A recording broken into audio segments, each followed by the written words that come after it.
Hello dear student, जय हिंद। Welcome to अनमे क्लासेस। आज हम NDA 2019 first question paper solve करेंगे। इसमें मैं फिज़िक्स के सारे क्वेश्चन सॉल्व करवाऊंगा। तो वीडियो स्टार्ट करने से पहले आप मेरे चैनल को लाइक करें, शेयर करें, सब्सक्राइब करें, बेल आइकन पर ज़रूर क्लिक करें जिससे कि आने वाले नए वीडियो के नोटिफिकेशन आपके पास आ जाए। तो स्टार्ट करते हैं एनडीए 2019 फर्स्ट। पहला क्वेश्चन है द लाइट एनर्जी। पहला क्वेश्चन क्या है? The light energy escaping from the sun can be spread by. तो ये जो है लाइट एनर्जी जो है सन से जो स्प्रेड होती है वो किस से होती है? तो ये a shower of rain drop, ठीक है, बारिश के बूंदों के कारण होती है। यहाँ पे डिस्पर्जन ऑफ लाइट की वजह से ऐसा होता है। फर्स्ट ऑप्शन करेक्ट हो जाएगा। नेक्स्ट आपको बोला है the correct sequence of energy transfer that occur when the apples falls to the ground. ठीक है, आपको बोला है कि एक एप्पल जो है वो ग्राउंड पे गिरती है तो इसमें से एनर्जी के कौन से सीक्वेंस जो है वो एनर्जी जो ट्रांसफ़र होती है उसके सीक्वेंस कौन से ठीक है। तो पहला देखो, सबसे पहले तो हमें ये बात करना है कि एप्पल जब h हाइट पे है, ये एप्पल है और h हाइट पे है ग्राउंड से, तो इसका मतलब इसके पास कौन सी एनर्जी है? ग्रेविटेशनल पोटेंशियल एनर्जी है। हाइट पे होती है तो पोटेंशियल एनर्जी है, तो ग्रेविटेशनल पोटेंशियल एनर्जी सारे पहला ऑप्शन में सबके पास देखो, यहाँ पे सभी ऑप्शन में ग्रेविटेशनल पोटेंशियल एनर्जी, यहाँ पे भी है, यहाँ पे भी ग्रेविटेशनल पोटेंशियल एनर्जी, यहाँ पे भी ग्रेविटेशनल पोटेंशियल एनर्जी। तो फर्स्ट से देखेंगे तब तो कुछ देखो, सभी में ग्रेविटेशनल ऑप्शन पोटेंशियल एनर्जी वो जो है यहाँ पे बोल रहा है हीट में ट्रांसफ़र होती है, तो ये ऑप्शन गलत, ठीक है, क्योंकि सबसे पहले जो काइनेटिक एनर्जी होगी पोटेंशियल एनर्जी जो एप्पल के पास है वो जैसे ही मोशन में आएगी, ग्राउंड पे गिरेगी ना तो मोशन में आएगी, मोशन में आते ही उसके पास जो पोटेंशियल है वो काइनेटिक में चेंज होगी। तो जहाँ पे ग्रेविटेशनल पोटेंशियल के बाद काइनेटिक में चेंज हो रही है ना, सीक्वेंस देखो, करेक्ट सीक्वेंस देखना है। तो काइनेटिक के पोटेंशियल के बाद काइनेटिक आएगा। तो यहाँ पे साउंड दे रखा था, यहाँ हीट था, इसलिए फर्स्ट दोनों ऑप्शन तो इनकरेक्ट हो गए आपके।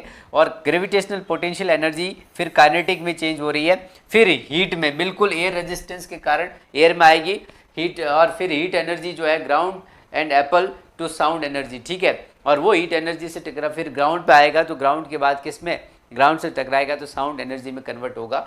तो ये बात बिल्कुल सही है, साउंड लास्ट में आएगा। जबकि यहाँ पे देखो साउंड, ये यहाँ पे ग्रेविटेशनल है, काइनेटिक है, लेकिन काइनेटिक के बाद साउंड है, इसलिए लास्ट ऑप्शन भी इनकरेक्ट है, आपका सी ऑप्शन करेक्ट हो जाएगा। नेक्स्ट क्वेश्चन देखिए, which one of the flowing minerals is use as a fuel in nuclear power station. Nuclear power station में कौन सा फ्यूल यूज होता है? तो देखो यहाँ पे रेडियो एक्टिव यूज होते हैं, ठीक है, तो ये रेडियो एक्टिव नहीं है, बॉक्साइट रेडियो एक्टिव नहीं होता है, क्वार्ट्ज भी रेडियो एक्टिव नहीं है, फील्ड्सपेर भी नहीं है, और आपका पिच ब्लेंड जो है ये आपका रेडियो एक्टिव होता है, ये यूरेनियम का ऑक्साइड होता है, तो ये रेडियो एक्टिव होता है, ठीक है।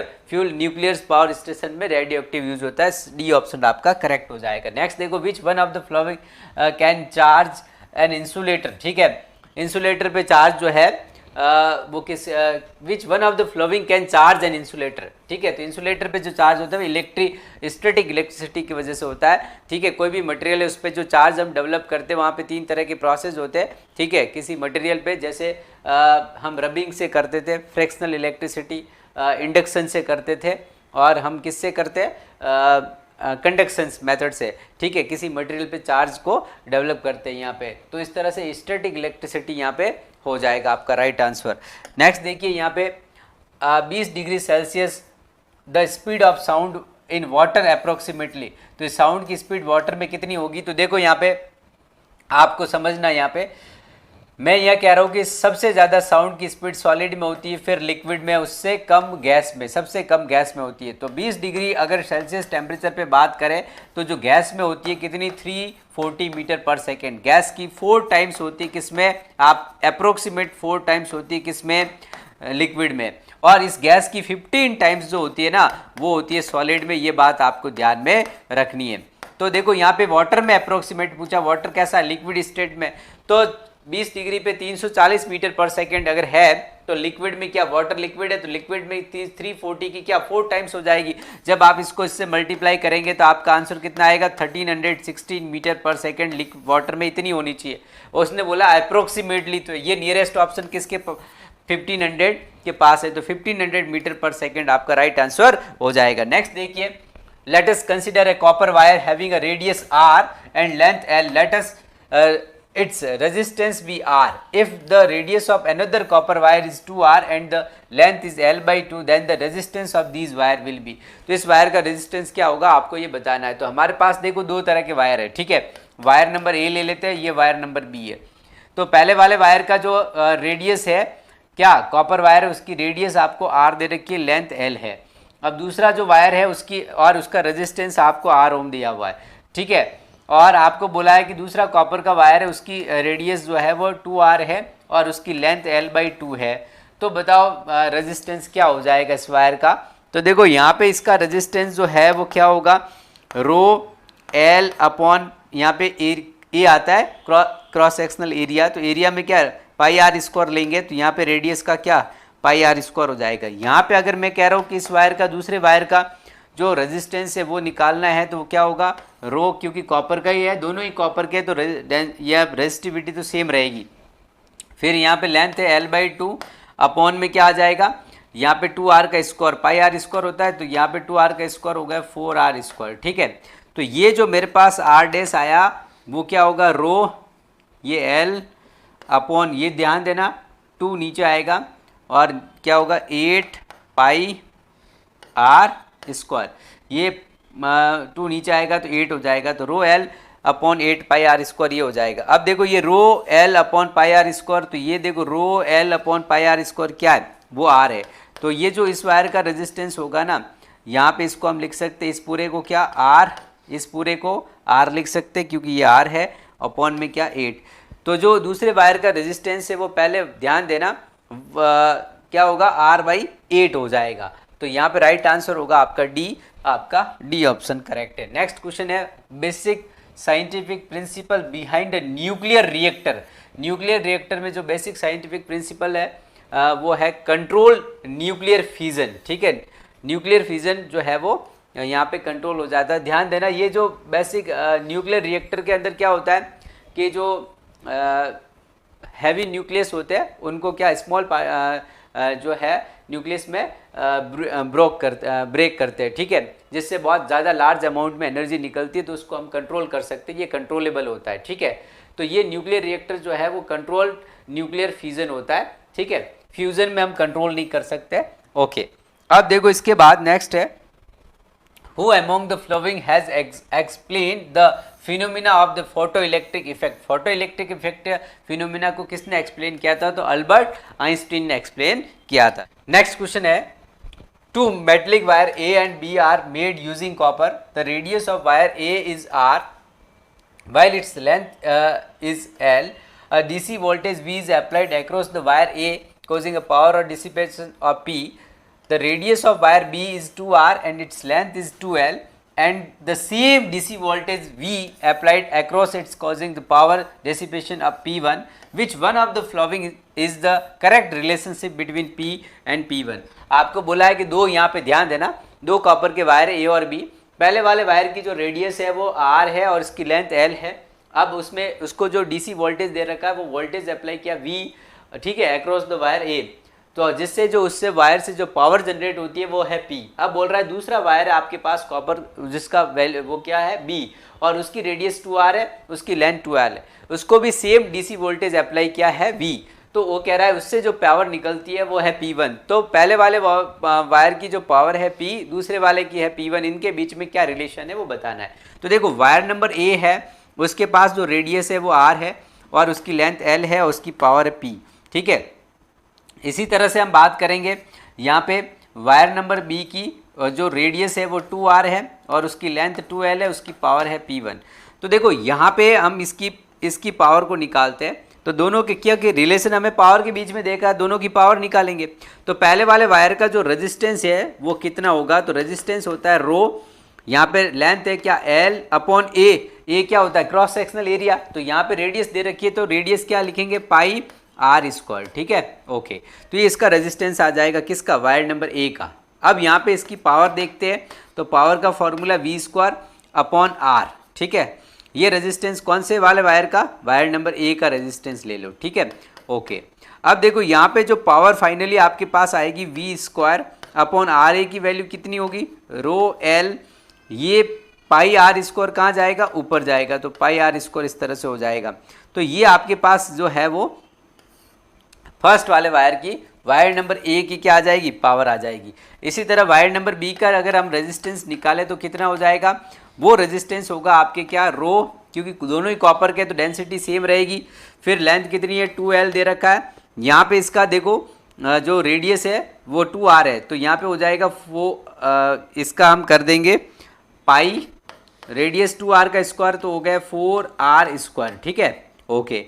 अब यहाँ पे अगर मैं पावर P1 निकालूँ, इसकी पावर P1 निकालूँ तो V स्क्वायर अपॉन, क्योंकि दोनों पे सेम पोटेंशियल है तो V स्क्वायर सेम रहेगा, ठीक है, यहाँ पे V स्क्वायर सेम रहेगा। अब यहाँ पे नीचे होगा रेजिस्टेंस क्या, B नंबर वायर का, तो आपके पास ये V square upon resistance RB कितना हो जाएगा, तो यहाँ पे इसको डिवाइड करेंगे आप, तो ये देखो 2 से ये कैंसिल आउट हो गया, 2 2 जा 4, तो देखो नीचे तो आ जाएगा रो L और ये 2 पाई आर स्क्वायर ऊपर चला जाएगा, 2 पाई आर स्क्वायर, तो ये पावर P1 आ जाएगी। जब आप इसको और इसको देखेंगे तो अगर मैं इसको पावर को इस पावर में ये वाला जो है ना 2 आगे रखूं तो ये power P1 is equals to 2 V square pi r square upon rho L देखूं तो देखो कितना हो जाएगा, V square pi r square upon rho L, ये क्या है P, तो यहाँ पे जो ये P आएगी ना पावर, ये क्या हो जाएगी, ये पूरा के पूरा हमारे पास क्या है P है, तो ये हो जाएगी क्या, पहले वाली पावर की डबल। तो यहाँ पे जो हमें देखो यहाँ पे P1 के टर्म्स में नहीं दे रखा है, सारे ऑप्शन P के टर्म्स में, तो P के टर्म्स में लिखेंगे तो क्या होगा, P is equals to P1 upon 2 हो जाएगा। तो आपका राइट आंसर क्या हो जाएगा, B is the correct answer. Next देखिए इसके बाद, consider the following statement about a solenoid. The magnetic field strength in a solenoid depends upon the number of turns per unit length in the solenoid। बिल्कुल सही है, क्योंकि magnetic field जो solenoid के अंदर होता है वो म्यू नॉट एन इंटू आई होता है, ठीक है। तो ये देखो नंबर ऑफ टर्न्स होता है, उस पर डिपेंड करता है, बिल्कुल सही। The magnetic field strength of a solenoid depends upon the current flowing in the wire of solenoid, बिल्कुल सही है, ठीक है, उसके करंट पे भी डिपेंड करता है, तो ये बात भी सही है। The magnetic field strength A solenoid depends upon the diameter of the solenoid, solenoid के डायमीटर पे मैग्नेटिक फील्ड डिपेंड नहीं करता है अकॉर्डिंग टू फॉर्मूला, तो ये बात गलत है, फर्स्ट और सेकंड सही है, डी ऑप्शन आपका करेक्ट हो जाएगा। नेक्स्ट देखो, light year is a unit of measurement of, light year जो होता है वो लार्ज डिस्टेंस को मेजर करने की यूनिट होती है, ठीक है। तो 1 लाइट ईयर जो होता है वो कितना होता है, तो 9.46, ये भी ध्यान रखना है, 10 की पावर 5 मीटर होता है, मीटर में इतना होता है। एक लाइट ईयर जो होता है 9.46 इंटू 10⁵ मीटर होता है। कई बार ये भी पूछ ले एग्जाम में, तो ध्यान रखना है, ओके। ये क्वेश्चन कई बार पूछा गया लाइट ईयर वाला। देखो, the focal length of objective lens of telescope is 50 centimetre. If the magnification of the telescope is 25, then the focal length of the eyepiece. तो देखो मैग्निफिकेशन होता है टेलीस्कोप का यहाँ पे FO अपॉन FE होता है, हमारे पास हमें निकालना the focal length of eyepiece lens, ठीक है। तो ये होता है ऑब्जेक्टिव लेंस, ये आई पीस है। मैग्निफिकेशन दे रखा है आपको कितना, 25 दे रखा है, तो आपको FE निकालना है, तो फॉर्मूला क्या हो जाएगा, FO अपॉन M। तो आपके पास focal length of objective length 50 centimetre है, मैग्निफिकेशन 25 दे रखा है, इसको आप डिवाइड करेंगे 2 सेंटीमीटर, आपका आंसर आ जाएगा, यानी सी ऑप्शन आपका करेक्ट हो जाएगा। नेक्स्ट क्वेश्चन देखिए, which one of the following force is non central and non conservative force, ठीक है। जो नॉन सेंट्रल फोर्स है और नॉन कंजर्वेटिव फोर्स है, तो यहाँ पे फ्रैक्शनल फोर्स, इलेक्ट्रिक फोर्स और ग्रेविटेशनल फोर्स भी सेंट्रल है, कंजर्वेटिव है, इलेक्ट्रिक फोर्स भी सेंट्रल फोर्स है, तो यहाँ पे आपका राइट आंसर क्या है, फ्रैक्शनल फोर्स, ये नॉन कंजर्वेटिव और नॉन जो है सेंट्रल फोर्स है। नेक्स्ट देखिए, consider the following statement relating to Richter scale, it was device 1935 by the Charles F Richter, बिल्कुल सही, 1935 में ये हुआ था। It describe the quantity of energy release by a single earth cube, बिल्कुल सही बात है, ये भी सही है, फर्स्ट ऑप्शन भी ठीक है, ये भी ठीक है, थर्ड भी सही है, क्योंकि इसने बोला है क्या, Richter scale has no upper limit, इसकी अपर लिमिट नहीं होती है, तो तीनों ही सही है, तो डी ऑप्शन आपका करेक्ट हो जाएगा। नेक्स्ट देखिए, suppose there are 2 planets 1 and 2 having the same velocity, उनकी वेलोसिटी सेम है, but their radius r1 and r2 respectively, where r1 is greater than r2, then acceleration due to gravity on the surface of this planet are related as. तो आपको ये बोला है कि दो planet है हमारे पास 1 और 2, ठीक है, उन दोनों के डेंसिटी सेम है, तो रेडियस उनकी R1 और R2 दे रखी है, और R1 रेडियस जो है वो ग्रेटर देन है किससे, R2 से। तो देखो यहाँ पे एक्सेलरेशन ड्यू टू जो ग्रेविटी है सरफेस पे उन दोनों प्लेनेट्स की, उनके बीच में रिलेशन हमें बताना है। तो देखो यहाँ पे सबसे पहले तो हम बात करें कि एक्सेलरेशन ड्यू टू ग्रेविटी का सरफेस पे फॉर्मूला क्या होता है, Gm/r² होता है। तो इसी के अकॉर्डिंग अगर हम बात करें फर्स्ट प्लेनेट की, जो फर्स्ट प्लेनेट का जो एक्सेलरेशन ड्यू टू ग्रेविटी होगा उसको हम G1 ले लेते हैं। तो ये तो आएगा फॉर्मूले के हिसाब से G। यहाँ पे मास किसका लेंगे, तो फर्स्ट प्लेनेट का मास लेंगे। फर्स्ट प्लेनेट का मास क्या होगा, तो प्लेनेट देखो स्फीयर के फॉर्म में, तो स्फीयर का मास होता है क्या, मास जो है वो डेंसिटी इंटू वॉल्यूम। तो वॉल्यूम कितना होगा स्फीयर का, 4/3 पाई r³। तो यहाँ पे r³ में क्या लूंगा, तो फर्स्ट प्लेनेट की रेडियस है, तो ये r³ इंटू डेंसिटी क्या, ρ1 ले लेते हैं, ठीक है। तो यहाँ पे ये जो मास आएगा ना, वो फर्स्ट प्लेनेट का मास कितना हो जाएगा, 4/3 पाई r⁻³ इंटू डेंसिटी कितनी 1। यहाँ पे फर्स्ट प्लेनेट की रेडियस है और ये डेंसिटी है, ये फर्स्ट प्लेनेट का वॉल्यूम है, इंटू ये ρ1 मैंने फर्स्ट प्लेनेट की डेंसिटी माना, उसको हमने ले लिया यहाँ पे मास की जगह पे। यहाँ पे रेडियस आएगी फर्स्ट प्लेनेट की, तो उसका स्क्वायर हमने कर दिया, ठीक है।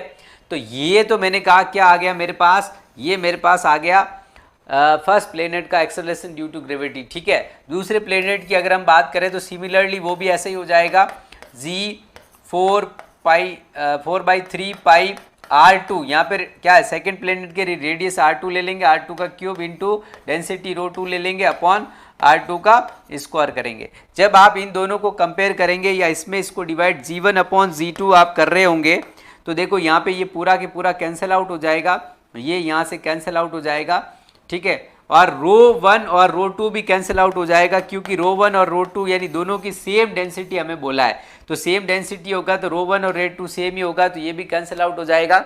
अब देखो आपके पास जो है वो क्या होगा, तो यहाँ पे देखो ये r1 का स्क्वायर है और ये r1 का क्यूब है, तो यहाँ से ये स्क्वायर कैंसिल आउट होगा, तो बचेगा क्या, ऊपर r1 और इधर भी देखो r2 का स्क्वायर है, r2 का यहाँ पे क्यूब है, तो ये कैंसिल आउट होगा, तो नीचे क्या आएगा r2।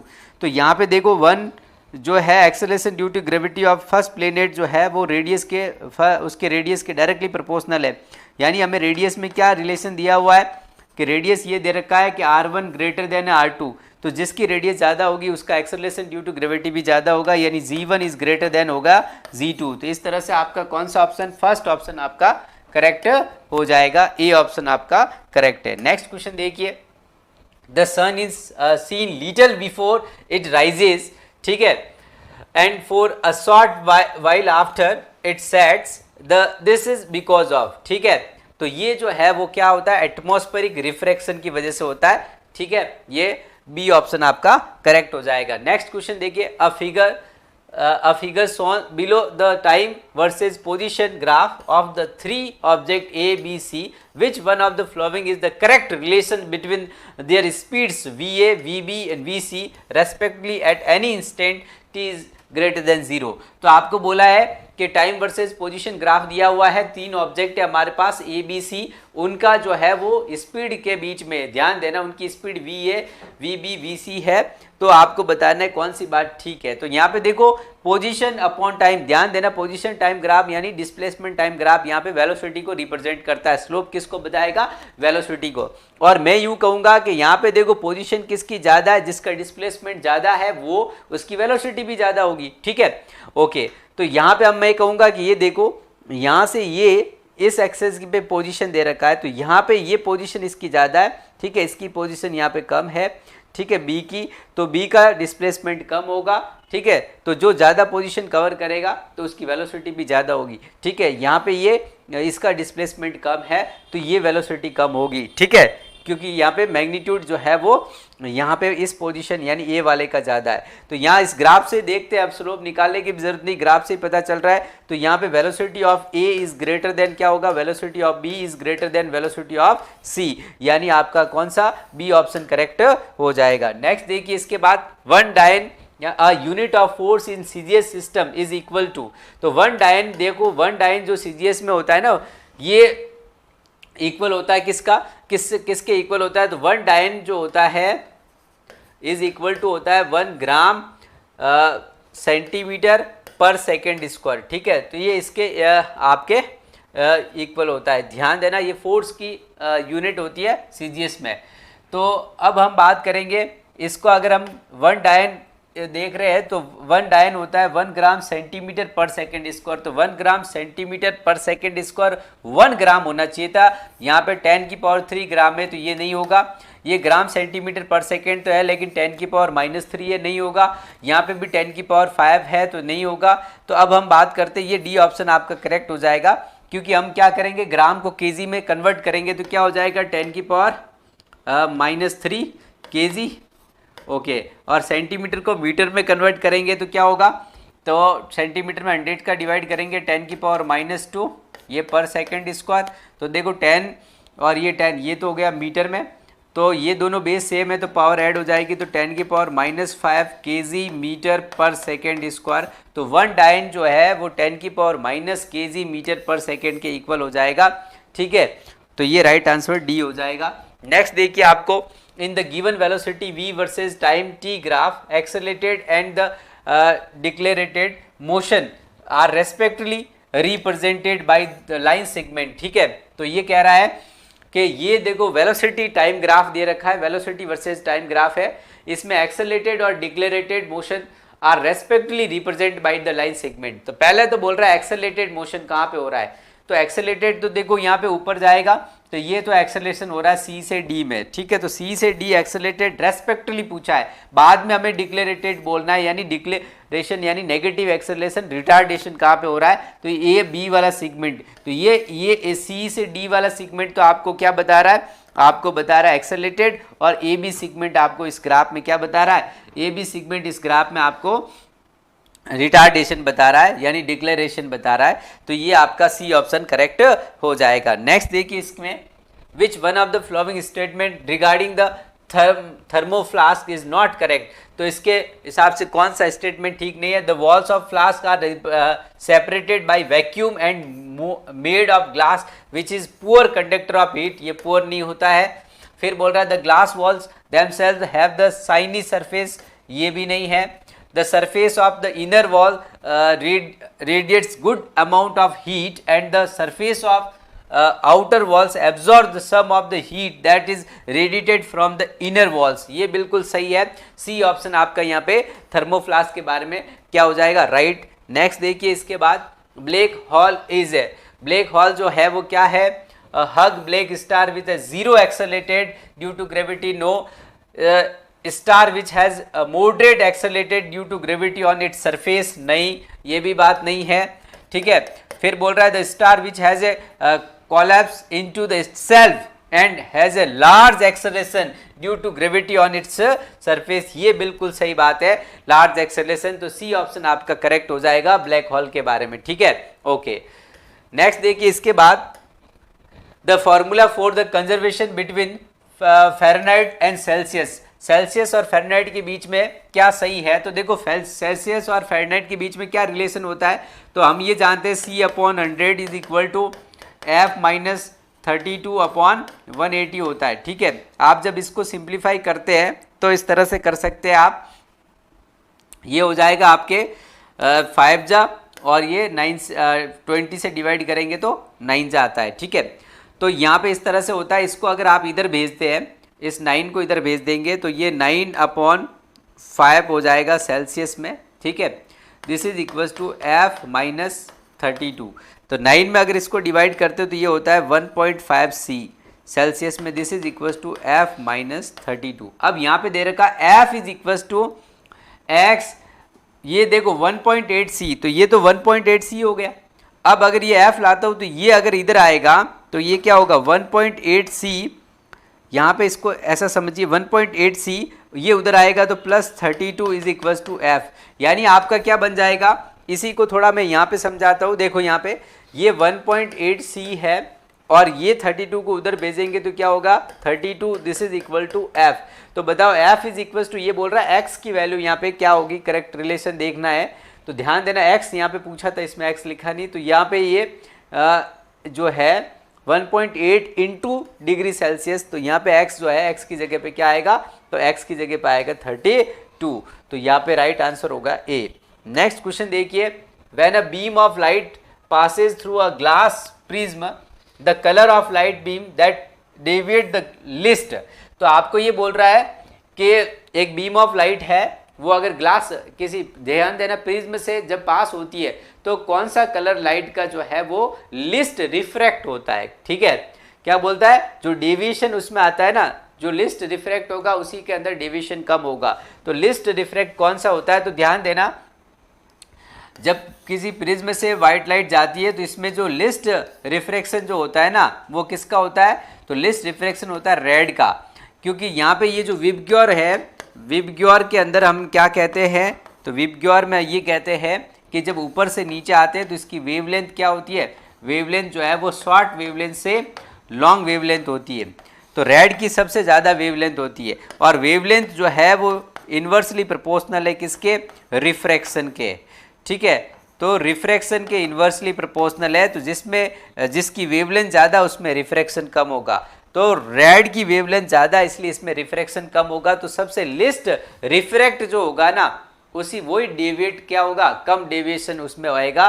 तो रेड आपका राइट आंसर हो जाएगा। नेक्स्ट देखिए, इसके बाद LIGO इंस्टेंट 4, तो ये होता है L फॉर लेजर, ठीक है, I फॉर इंटरफेरोमीटर, और G फॉर ग्रेविटेशनल, और वेव ऑब्जर्वेटरी। तो पहला ही ऑप्शन आपका ठीक है इसका, LIG का, ये याद रखना आपको, laser, interferometer, gravitational, wave observatory. ठीक है, ओके। नेक्स्ट देखिए, आपके पास है a fuse wire must be. तो फ्यूज वायर जो होता है, पहली बात तो किस प्रिंसिपल, ध्यान देना फ्यूज वायर के बारे में, ये आपका फ्यूज वायर जो होता है ना, वो लो मेल्टिंग पॉइंट का होता है। कैसा होता है, लो मेल्टिंग पॉइंट, और रेजिस्टिविटी क्या होती है, हाई रेजिस्टिविटी होती है। ठीक है, हाई रेजिस्टिविटी होती है, रेजिस्टिविटी, और लो मेल्टिंग पॉइंट का होता है। तो इसमें देखो लो मेल्टिंग पॉइंट यहाँ पे है, और लो मेल्टिंग पॉइंट पहले वाले ऑप्शन पे है। अब इसके साथ बोला इंसुलेटर, तो ये वायर है तो कंडक्टर होगा, यहाँ इंसुलेटर नहीं होता है, तो conducting and insulator first option आपका करेक्ट हो जाएगा। इसमें हाई मेल्टिंग पॉइंट दे रखा है बी और सी में, तो ये कैंसिल आउट हो जाएंगे। फ्यूज वायर से और भी क्वेश्चन आते हैं, देखो कैसे आते हैं कि फ्यूज वायर किस प्रिंसिपल पे काम करता है, तो आपको ये ध्यान रखना है, heating effect of electric current, इस प्रिंसिपल पे ये काम करता है। Heating effect of electric current principle पे ये काम करता है। फिर आपसे बोला जाता है जनरली किस अलॉय का बना होता है, तो यहाँ पे टीन और लेड का ये बना होता है। इसका वायर का जो लो मेल्टिंग पॉइंट होता है, हाई रेजिस्टिविटी होती है, ये क्या करता है, तो ये जो है हमारे लाइव वायर के साथ कनेक्ट होता है, और ये जो है हमारे ओवरलोडिंग और शॉर्ट सर्किटिंग से हमें बचाता है। ये फ्यूज वायर एक सेफ्टी डिवाइस होती है। ठीक है, ओके। तो इस तरह से यहाँ पे ये सारे क्वेश्चन 25 क्वेश्चन मैंने NDA 2019 फर्स्ट के यहाँ पे करवाए। ओके, जय हिंद।